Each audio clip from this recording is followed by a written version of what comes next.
Hello, everyone, and welcome to the Pros podcast. I'm your host, Tali Shamus, and I want to start this episode by wishing you all a very happy holiday season. Merry Christmas. This is, in fact, going up on Christmas Day. And I want to thank you all for spending time with me on my little podcast here. It has already grown so much over the past 4 months, and that is because of all of you, our listeners. I'm so grateful for all of you, and we've got really, really exciting things coming in the new year in 2026. So remember to keep checking back. But today we've got a little bit of a different episode. So my good friend Mylee is on the pod today, and she is actually going to be interviewing me. I guess we'll kind of be interviewing each other about what it's like to create and manage a literary podcast. So we're going to have some great conversation, some good laughs, and hopefully you'll learn something. Mylee J. Miller is an author of fantasy, mystery, horror, and retelling novels, and is represented by Rachel Estep at D4EO Literary Agency for all of her literary works.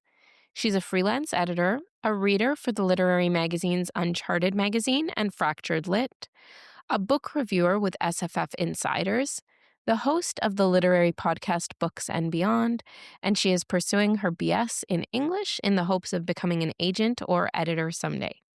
When not walking her cats or adding books to her endless TBR, she's screaming along to Imagine Dragons and eating too much Italian food. I'm so excited to have you here and to do this little cross podcast episode. It's going to be very exciting and cool. What a cool crossover. I'm very excited. So for listeners who don't know, me and Tali actually kind of started our podcast at the same time. It was like an in-sync birth child of both of us splitting and doing our own thing. And that happens a lot between us. But I think it's so cool how different they've turned out and how good yours is in comparison to mine, to be honest, because yours is so good. I love it. And I've been listening, catching up. It's very good. But today we've come together to essentially discuss what this is all about. Making podcasts, how to manage them, how to create them, how you can tell if you should maybe dive into the podcasting generation era yourself. And we'll just kind of start and dive right into it with the first topic or question, which is, what gave you the idea to start a literary podcast? So this is so fun. I'm usually the one asking the questions, so yeah, it feels very nice to just sit back. But, it's really just that this industry is so opaque and it's so hard to figure it out when you're just starting out.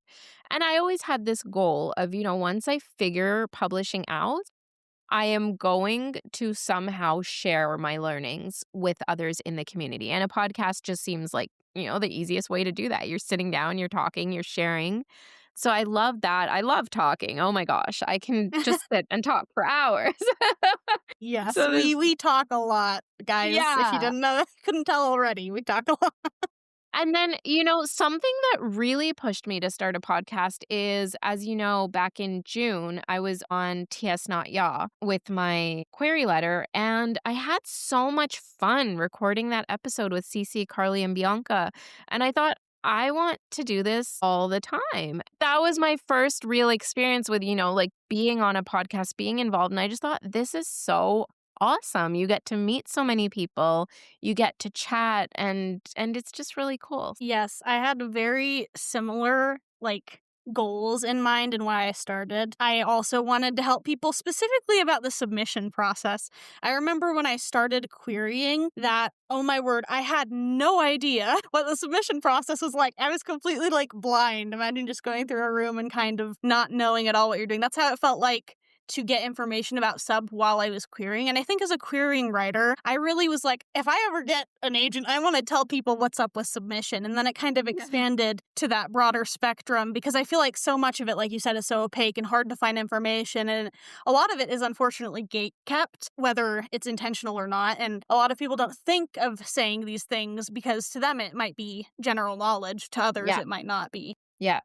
That's actually such a good point. And, I find that you forget things so quickly, not you specifically, but, me. How dare you, Tali? How dare you? No, it's funny because, I think that this is actually advice that I haven't heard many people give, but you really need to find someone that has just gotten out of the point that you are in. Because even me, I was querying, I already signed with my agents, back in August. So it's been, 4 months now?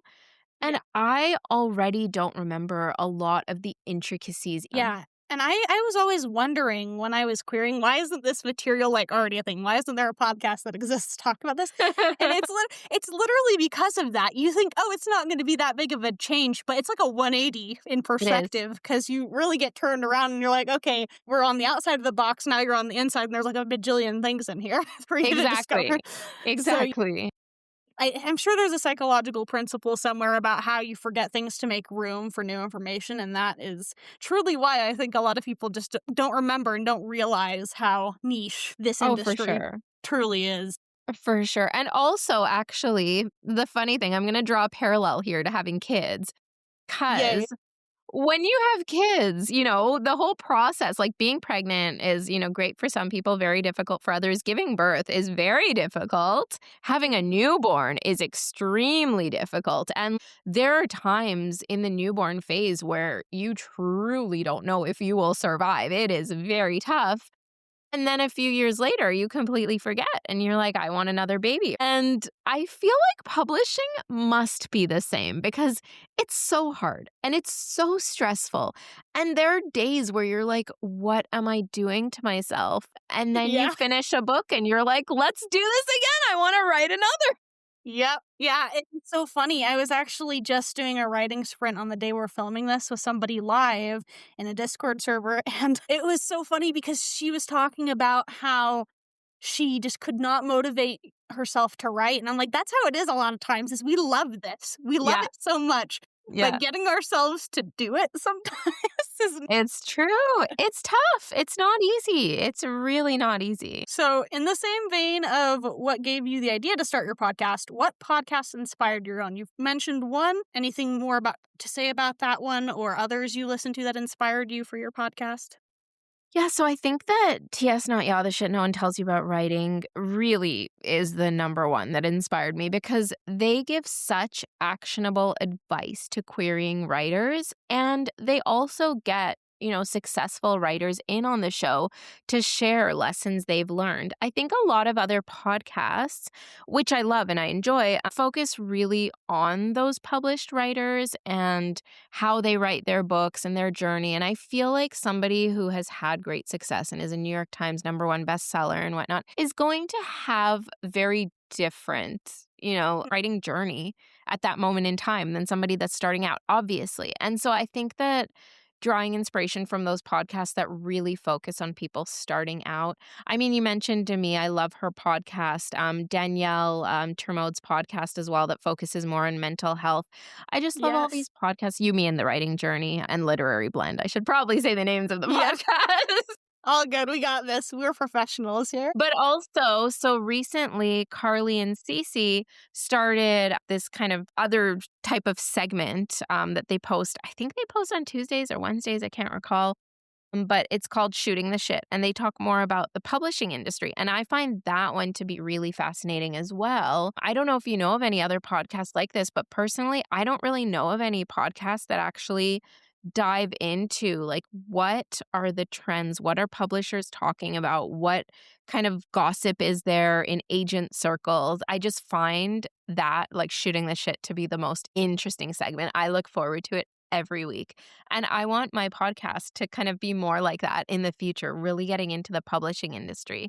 'Cause I just find it so interesting. Yes, I definitely agree. And I honestly think we listen to a lot of the same podcasts. I think there are a lot of writing podcasts out there that focus more on writing craft than anything else. And those are what I started with. And then I moved into Tea Snot Ya, which is phenomenal. I haven't listened in a long time because I've been catching up on like 3 other podcasts, but it's so good. I actually, funnily enough, I think the time I started getting interested was similar to the time you did because around the same time you were a guest on that podcast, they reviewed my query letter. The Yeah. amount of shock I tell you I went through when that happened, because they have a ton of submissions, so I was like, there's no way they're going to choose mine.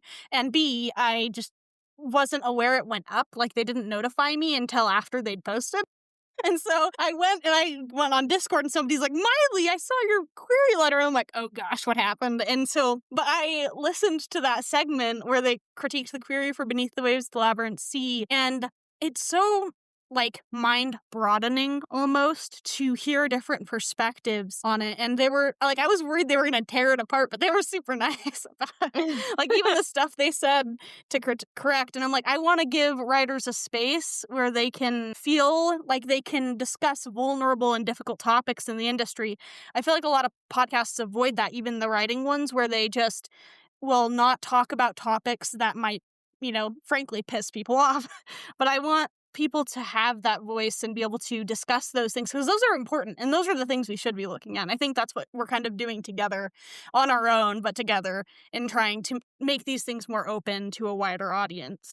Yeah, for sure. For sure. So what are some podcasts that inspired you? So as far as mine, I'm literally like many of the same. I really like Literary Blend. I think Literary Blend was the first one I listened to outside of like the writing craft stuff. And then it was Tease Not Ya. Yumi and the Writing Journey has made me cry quite a few times. I literally, to be honest, can't think of any others except for yours. I was actually, funny story, it's so weird to talk to Tally and then go listen to her talk to somebody else on a podcast recording because it's so surreal because I've talked to, her in this kind of dynamic all the time. We've been friends. And so at first I was like weirded out. I was like, this feels really like interesting, but I got quite quickly. And your podcast, genuinely, if listeners have not listened to Tally's podcast, which I'd be surprised if you hadn't, it is so good. So good. I love it so much. And it's just so informative and professional, unlike how I talk. I am not nearly as like etiquette and prolific, but I love listening to your episodes. Oh, thank you, Mylee. As far as managing podcasts go, how do you go about scheduling guests on yours? So one of two ways, really. Either I will reach out to someone or they will reach out to me. Lately, it's been a lot more people reaching out to me, whereas when I started, I was just messaging all my friends, basically. And especially, yeah, if I know my friends have a book coming out soon, like Grace, Katie, Allie, these are all people that I know outside of the podcast. Obviously, I know they have a book coming out soon, and I just message them and say, hey, do you want to talk about your book? So that people can pre-order it, people can save it on Goodreads. Let's raise awareness, let's support our community. So that's kind of one avenue. I have a lot of writers reach out to me now wanting to talk about their book. So, I think that's a great way to market yourself. Unfortunately, I am only one person and I have a backlog right now of about 4 months of episodes. So it's pretty busy. But honestly, anytime I see someone post something that I enjoy, and I consume a lot of media. So whether I'm on Substack, whether I'm on Discord, whether I'm on Twitter, Instagram, anywhere on the internet, really, if I see someone post something that I enjoy, I just send them a message. And, I would do this before I had a podcast. I'd just send them a message, say, hey, I love this. I love what you're doing. It's so cool. And now I say, I love this. I love what you're doing. It's so cool. Do you want to come talk about it on my podcast? Yep. Perfect. Perfect transition, right? Yeah, basically, that's really it. How about you? Have you kind of been reaching outside of your social circles, or are you kind of just keeping it to your friends? So I feel like at first I really did go to my friends, but funnily enough, the first few episodes I recorded, I feel like were with people I didn't know as well.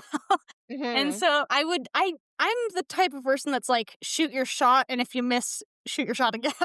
For sure. And so I just basically went, I like what this person's doing, similar to what you did, and I just messaged them and be like, do you want to be on? And it definitely was with friends, but some of those, a good portion of those first episodes were actually with people I didn't know as well, who I was just like, maybe we can work together to figure this out. And it turned out, don't recommend doing it that way. Tally's way smarter, just so you're aware. But I have yet to get like a huge amount of onslaught and of interest like yours is. I think you said you had like hundreds of whatever. How many submissions did you have to request that last you checked? When I said that, I had about 100 because I have this like Google sheet where people can basically sign up if they want to be on the podcast. I have not checked the sheet since then, so I don't know how many I have now. But dang, but list is growing.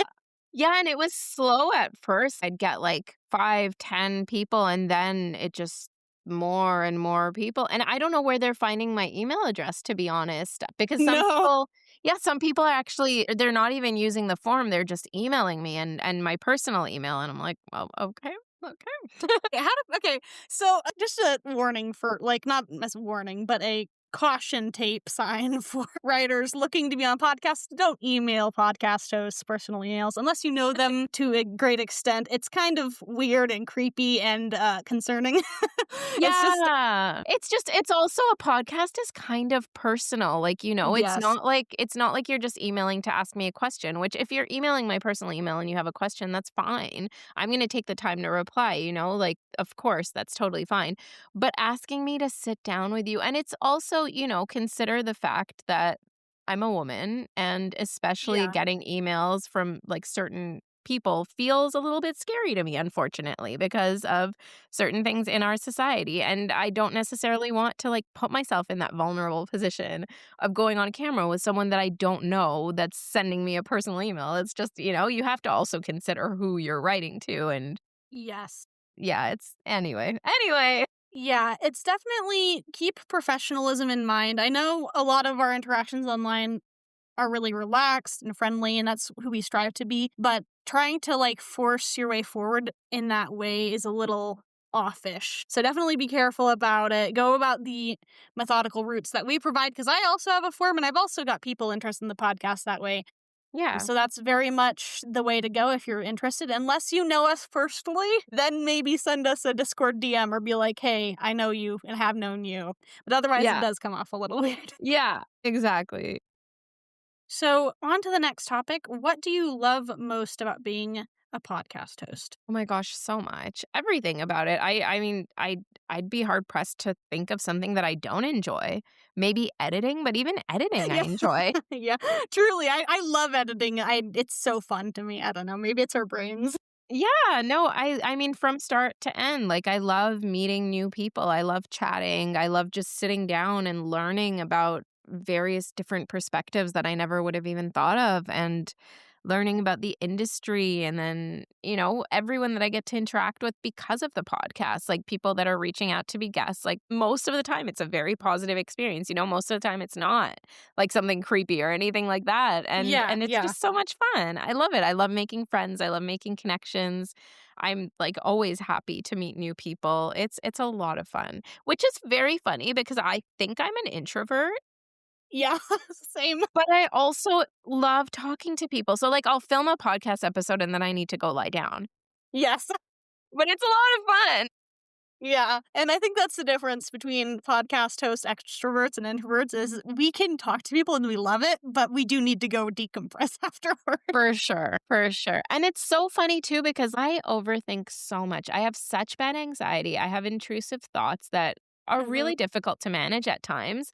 But for some reason, that doesn't affect me on the podcast. Like, if I'm in a networking session, like, let's say for law, because, right, I was a lawyer before this, Yes. I would be at these networking sessions and I would be talking to other lawyers and I would be constantly second guessing things that I said. Like, I'd be thinking, oh my God, did I sound stupid saying that? Oh, I shouldn't have said that. But on the podcast, I just don't have that. I don't know why. I don't know what it is about it. I don't know if it's just that I'm truly enjoying myself so much that the anxiety is kind of just holding off. But Yeah. yeah. I have felt that as well in that I think it's partially because we are talking to people who we kind of even subconsciously attribute to being quote unquote like us and to being on the same Yeah. level. Even if they're Yeah. like a best-selling author or an agent who has tons of deals, like it feels more familiar. And I think that's really helpful. But I'm very much the same way where I have so much anxiety. Everything comes with a secondary what if? What if? Am I sure I For want sure. to do that? Like For sure. there have been times just for fun where people have asked me, can you explain to me what your inner thoughts look like at any given time? And I'm like, do you want me to reenact it for you? You want me to reenact Seriously? it? 'Cause You know the meme that's just like a cat screaming and it's just a bunch of A's in the background behind the Yeah. cat? Yeah, that's my Yes. mind. Yeah. Yes. I love the meme where it's the GIF, I guess. It's where it's the dog sitting at the table where everything's burning. Yeah, yeah. That's This is me. fine. This is fine. Yeah. No, but you know what? I had I had Kessia Lupo on my podcast. I had Phoebe Morgan on my podcast. And these are incredible editors. And I was scared beforehand because I thought, oh my gosh, what if I freeze? What if I say something stupid? But as soon as the podcast started, and I don't know, maybe I've just been like touch wood, maybe I've been really lucky. And these are Yeah. all just very nice people because I sit down with them and it's like talking to an old friend. It's so fun. It's definitely like there's definitely some upward anxiety before it starts, but then you start and like Tally said, it's like, oh my gosh, we've been friends forever, except you've only known each other for however long. And it's Exactly. just so it's so fun and so exciting. And I'm the same boat where I love pretty much everything. I can't think of a single thing that I'm specifically like dislike about the podcast. So Yeah. Yeah, it's a exactly. fun time. Yeah. So, what is your podcast about? We've kind of already talked about this, but is there anything you want to add? No, not really. So my podcast, I mean, it was supposed to be about basically demystifying the publishing industry, like talking about the art, the craft of writing, and how do we get these books out into readers' hands. And that's really, what I think it'll always be about at a very basic level. Yeah, same. And I love that quote of demystifying the publishing industry because that is the goal. That is, I think, the goal we both set out with because we were talking about making our podcasts before we even made them. So Yeah, it's been a great exactly. adventure together to see each other succeed. And it's been a very fun, very exciting time. Definitely. What softwares and websites do you use for your podcast? So I use Riverside to record, and that's actually something that I learned from being on TS Not Ya because they used Riverside, and I just liked how easy it was. There are some things that I kind of don't love about Riverside, like sometimes the audio will be messed up and you can't really fix it. Yeah. Especially if there's an echo. There are some limitations, but I used to have a YouTube channel, gosh, probably 10 years ago, maybe more. And so I was editing all of my videos, and it would take me, I don't know, maybe 5, 6 hours to edit a half-hour long video because you have to go through it, and I'm using iMovie to edit and I'm cutting it, and it's so difficult. But with Riverside, like an hour-long podcast episode will take me maybe an hour and a half to edit because the words are all there, like, the way the editing works, you can cut out words instead of Yes. actually editing the sound itself, so that just Yeah. makes it so much easier. I think there are issues probably with every software, but this one's good. It's expensive. It's definitely not cheap, but, Yeah. yeah. And then I guess hardware as well, I can touch on. For sure. So my hardware is all the hardware that you recommended to me. I went to Mylee when I started Gosh. my podcast. I was like, "Tell me what to get." So she sent me a list. This microphone, I mean, I can link it all in the show notes, but it's all very cheap. It's all off Amazon, and it works so well. It's incredible. So, you don't need like top of the line stuff. Maybe one day if this podcast kind of blows It, up, yeah, then I'll go explodes. out. Yeah. But I mean, right now, I'd say Riverside is by far the most expensive thing. I think it was over $200 for an annual subscription. Yeah. And then the podcast and the headphones were maybe 50. Yeah. Yeah. I use all of the same stuff, so I can attest. I use exactly the same thing. And I will say Riverside does have issues. It is the best podcast software I have tried ever. I have tried multiple. I've tried Audacity, I've tried other things. This is by far the best. If you're trying to start a podcast, I'd recommend starting here. Even in the late stages, because I mean, I didn't know T Snot Ya used Riverside, which is crazy and awesome, but Yeah. it seems to work good for us, so definitely worth Yeah. it to look into. Yeah, no, for sure. And I mean, if you're just starting out and you don't want to spend money, I think that iMovie would work fine. It's just going to take a lot. Well, if you have an Apple, that is. I have all Apple products, but it's just going to take a lot Yes. longer to edit, basically. Yeah. Unfortunately, I do not have good recommendations for substitutions for HP. Final Cut Simply, Pro. oh, okay, that's a good one. Yes, I've heard about that one. I haven't been able to test that one, but all the ones I've tested have been terrible. Oh, no. So, yeah, listen to Tally's recommendations. Final Cut Pro. Yeah. I know CapCut is also very good. It's technically a video editing software, but I have used it for small increments in audio editing. So if Oh, you are interesting. looking for a cheaper or even free subscription, they have CapCut on laptop for I think either Mac or HP, and that one was pretty good as well. I use that for video editing.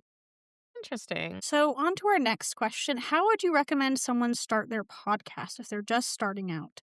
Honestly, the biggest thing I would say is just do it. Because even before I started mine, I was saying, so I started writing in 2023. October of 2023. So it's been 2 years now since I started writing.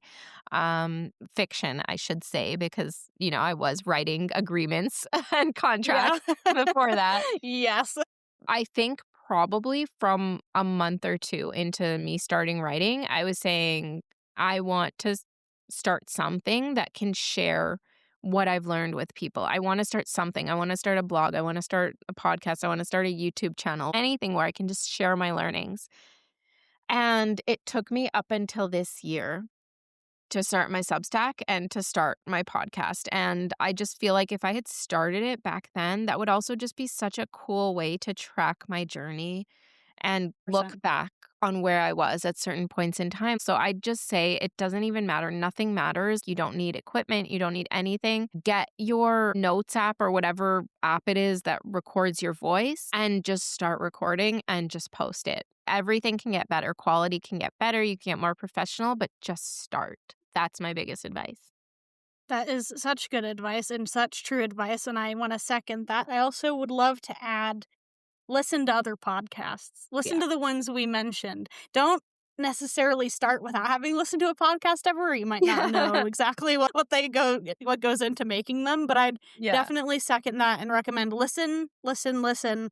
There are so many amazing podcast hosts and podcasts in the world, especially in the writing community, and they are so amazing, and you should listen to them as much as you can. Under what circumstances would you think or recommend a writer to delay hosting a podcast? I mean, I don't really think that there's any need to delay if you feel like you have time for it, if you feel like even if you haven't listened to any other podcasts, even if you're just documenting your own journey as a writer, I feel like there's value in that. Other Yes. people are going to be at the same stage as you. Maybe you'll help someone, maybe you'll show someone they're not alone, maybe it'll help you. I don't see any reason why you shouldn't. Yes, I definitely agree. As long as you feel ready and have the time, that's the way to go. Just start, like Tally said. Because otherwise, I know it's so easy to get afraid of doing new things, especially as a querying writer. The Yeah. first time I ever texted an agent, shaking, dying inside, kind of freaking out a little bit. And I think we do celebrity syndrome so often where we see somebody who we either revere or really like and we don't talk to as much and we're like, oh, they're the coolest person ever. We can't talk to them. They're above our level of interaction and it can be terrifying. But this kind of just energy to put yourself out there can be so invaluable, even if, as Tally said, you're just recording steps in your journey and you never know who it's going to impact. Yeah, exactly. Next question is, what makes a good podcast to you? I think that, funny enough, I was just saying you don't need good quality if you're just starting out. But for me, if I'm going to be listening to a podcast, sound quality really does matter. Yeah. I think that's the first thing you notice, if there's a lot of static, if you can barely hear people, if there's an echo, it's just so off-putting, it's not something I want to listen to. I also think as much as I love just listening to people chat, if you're hosting a certain type of podcast, like a craft podcast, for example, for writing, I don't wanna listen to you chatting about your favorite type of sandwich for 20 minutes at the beginning of a podcast, you know what I mean? Like, Yeah. I'm very busy, I'm listening to it for a reason, and I think that if you're posting an episode on what are trends in publishing right now, just kinda get to that topic. Don't dilly-dally too much. Yeah. No false advertising, essentially, is what Tally is saying. Don't say you're going to be talking about something in a podcast episode and then only get to it like 30 minutes in. That can Yeah, be very off-putting for listeners, and it might turn off people from your podcast or whatever recording software you're using yeah, for who knows how long. So definitely get to the point. Be direct, be specific. yeah. So, last question of the set we had planned. What are your goals for your podcast moving forward? So, as I mentioned to you before we started filming, we have some big changes coming in 2026, and I'm very, very excited. This is probably going to go up before that happens. So, I am not going to give any spoilers, but we might have somebody new joining us on the show, and maybe we'll play around with the format a little bit. We have a lot of really exciting stuff coming, really exciting guests for the podcast. Guests that I couldn't even have imagined would come on. I'm Gosh, I'm so so excited. excited. So excited. It's gonna be really good. One thing I would love so much. So as I've hinted, we are going to have a co-host starting in 2026 for the Pros. But one thing I would love so much would be to actually film in person. Oh, that I would be think fun. maybe going back to that question about what my least favorite thing about hosting a podcast is that as much as I love that we have Riverside and we can host, remote, and that really opens us up to so many guests that we wouldn't be able to talk to otherwise. Like, as I mentioned, Kessia and Phoebe were both on my show this season. They're both in the UK. So there's Yeah. no way, I couldn't have flown them here. There's no way we could have talked without being online. But I think that there's really something to be said for talking to someone face to face and getting that interaction, getting just like the real, kind of communication that you can only get face to face. So I would love that at some point in the future to have actual in-person conversations. I feel like that would be so much fun. Yes, I actually second much of that. I don't know if I'd ever have the capacity, at least not for a long while, to do things in person, but I Yeah. am considering having a secondary host, which I'm also not going to say anything about. We're huge teases on this episode, is what we are.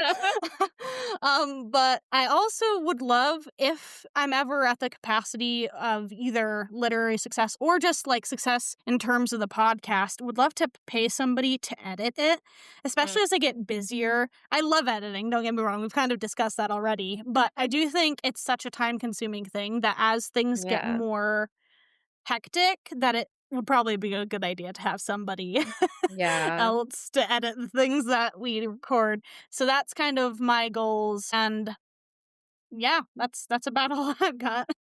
Yeah, see, I feel like I'd rather pay someone to clean my house and I'll edit the podcast while they clean. So Yeah, that's fair enough. Fair enough. I love editing. I promise, guys. But I have so much going on that I don't think I could manage it. Trying to free up time is valuable for me. no, for sure, 100%. And it does take up a lot of time. And like all of these things, like there are so many times when I question myself because I spend a lot of time on my social media. I spend a lot of Oh, time on yeah. the podcast. I spend a lot of time on writing adjacent tasks, basically. And Yes. there are very often times where I think, should I just drop this and actually write? Like, could I have finished the manuscript I'm working on right now if I wasn't posting to Instagram every day and trying to be active on all these other socials and posting a podcast episode? Maybe it's better to just write, and I don't know. To me, it's a balance because I feel like if I just wrote my majority of the time, I would hate writing For sure. after a few That's true. years. So I feel like having the balance is good, but I definitely feel you because I've had that same thought. I'm like, I'm committing to too much, but I'm like, but I'm having so much fun. I don't want to It's stop doing true. this. I know, but alas, my manuscript needs to get written. Same here. Same here. Guys, DM us, message us, comment on our socials, tell us to work on our books. Thank you. We appreciate Seriously. it in advance. Oh my gosh. I know. What are you working on right now? So I'm working on a book called You Too Shall Burn. I can't really talk about it much, but it's basically the first in a 4-book series about a girl who can't remember anything except for the past year of her life, who has destructive powers, who foresees herself destroying the world, and the only way to stop herself from doing so is to find the person who gave her those powers in the first place. So that's kind of what Oh, I'm working on right now. What are you working on? that sounds so good. I have many things that I'm working on, but my most active whip that I'm trying to finish is kind of a horror folklore story about a blind PhD student who is tasked with returning a box to her home country with the curator of a museum that box was an artifact in. The museum curator is actually her ex-boyfriend, and so it's kind of a Mm, second chance romance, and when their plane crashes in a mysterious Baltic forest, they have to figure out what is in the box and what is happening in the forest before the forest gets to them. I love sentient forests. Let me just say I this. I love know. them so much. So good. And I've been consuming so many books, so many TV shows, movies all about forests and Yes. like all of the eco climate, what do they call it? Climate fiction. So fun. Botanical horror and botanical sci-fi and stuff. So I have no idea. I think it has many names for sure. Ooh, I love that. I love botanical horror. Yes, but that sounds so interesting. I'm so excited. I'm hoping we can trade more books in the future and just dive in. It'll be a lot of fun. Yes. Oh my gosh, I'm beta reading one of Mylee's books right now. God. No, it's actually so good. I'm really enjoying it. Well, thank you. I'm glad you're enjoying it because I was having a hard time writing that. So it's good that people seem to like it so far. I appreciate that. Yeah, it's So awesome.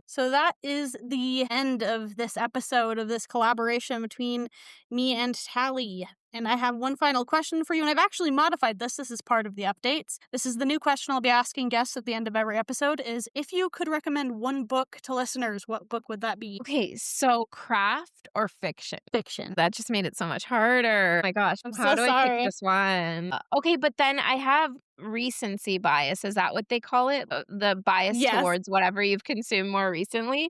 Because there are Mhm. tons of great books that I have read over the years, but obviously my mind goes immediately to what I've read in recent times. So these are a little bit unusual, but I really want to recommend them because they're so well written and I love the author. It's T. Kingfisher, and it's specifically yeah, the Sworn Soldier books. Gosh, that's so funny.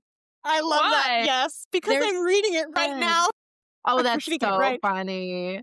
Yeah, they're short. That's why I say it's unusual because they're not like the typical books. But then I don't know how many books there are supposed to be in the series. I know there are 3. I think there's a 4th one coming out. Yeah, I but have no idea.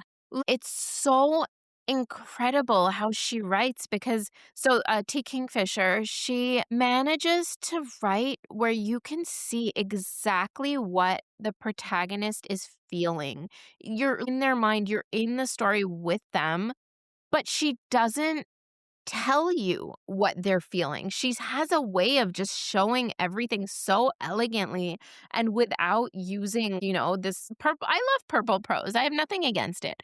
But I think that her prose is a little bit more on the simple end of the spectrum. But it is so powerful in terms of conveying exactly what she wants you to see. I'm obsessed with her. So good. I second that recommendation because I'm not saying it just because I literally have the second book and the Sworn Soldier right next to me right now. It's really good, and her writing is so evocative. It's so, I remember reading the first bit of the first book, and I'd read The House with Good Bones before this, but I started reading that first book, and I was like, I can see this. Yeah. I can see the house on the, hill. Right? It was really good. Right? And it's funny, so I read it because I was looking, as I mentioned, for books about, sentient forests, sentient funguses, fungi, Yes. definitely fungi. Oh my gosh. So I loved What Moves the Dead. I also loved, hold on, what's the second one called? What Feasts at Night. What Feasts at Night, yeah. I loved that one as well, but What Moves the Dead, it's so good. It's so good. If you can't tell based on our visceral reactions to this author and their books, maybe you should go and read it. No, she's incredible. And her voice, my favorite book, I think, that I've read of hers, just because I feel like I have to rank a full-length novel higher than these short books. I loved The Hollow Places. I loved it. And I loved it because of the story. The ending is so satisfying. No spoilers, obviously. But my favorite thing about her is the voice. Like, the voice in her books and it's different in every book. I'm like, how do you do this? How do you have a different voice? And that's something I really aspire to do because obviously each one of your characters should have a different voice, but that is so hard to do. Yeah. It's definitely difficult. Even if the characters are so fundamentally different, you're writing in the same way, basically. Exactly, because And you're it's so the hard to same change. person. Yeah, exactly. Yeah. So definitely go give that a read. That is the end of this collaboration. I will state here that you can find Tally at her website, tallyshamas.com, or on Twitter at tallyshamas. I'm also on Twitter at Mylee J. Miller, and my website is myleejmiller.com. Thank you for joining me for this episode. I'm so excited about it, and it's been a long time coming, and I'm super excited to have you on. Yay. Thank you, Mylee. This has been so much fun. And to all my Pros listeners, thank you all so much for tuning in, and remember to check back next Tuesday for a new episode.